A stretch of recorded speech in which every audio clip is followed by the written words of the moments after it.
Hi friends, welcome to Renna Samayal. இன்னைக்கு என்ன சமையல் பார்க்க போறோம்னா ரொம்ப சுவையான காரசாரமான காராமணி மசாலா தான் பார்க்க போறோம்.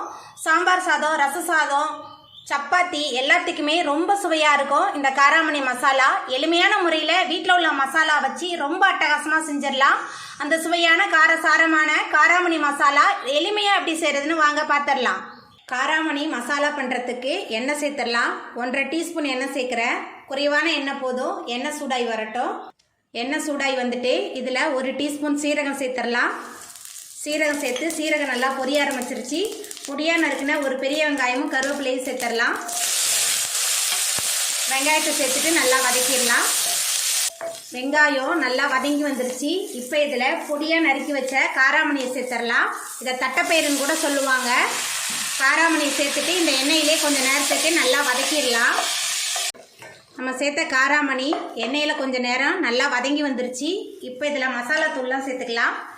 மஞ்சள்தூள் சேர்த்துக்கலாம்.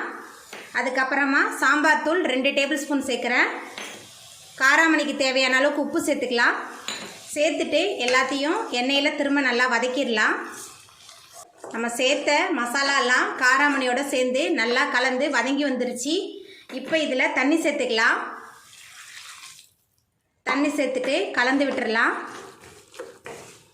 ரொம்ப எளிமையான ரெசிபி தான், ஆனால் சுவை ரொம்ப சூப்பராக இருக்கும், உடம்புக்கும் ரொம்ப நல்லது. சேர்த்துட்டு நல்லா கலந்து விட்டாச்சு. காராமணி நல்லா வெந்து வரட்டும். நம்ம சேர்த்த காராமணி நல்லா வெந்து வந்துருச்சு பாருங்கள். இப்போ இதில் மேலால் அரை மூடி தேங்காய் துருவல் சேர்த்துடலாம். தேங்காய் துருவல் சேர்த்துட்டு நல்லா கலந்து விட்டுடலாம். தேங்காய் துருவல் சேர்த்துட்டு நல்லா கலந்தாச்சு. நம்மளோட சாரமான காராமணி மசாலா ரெடி ஆகிட்டு இப்போ நம்ம அடுப்பு ஆஃப் பண்ணிடலாம்.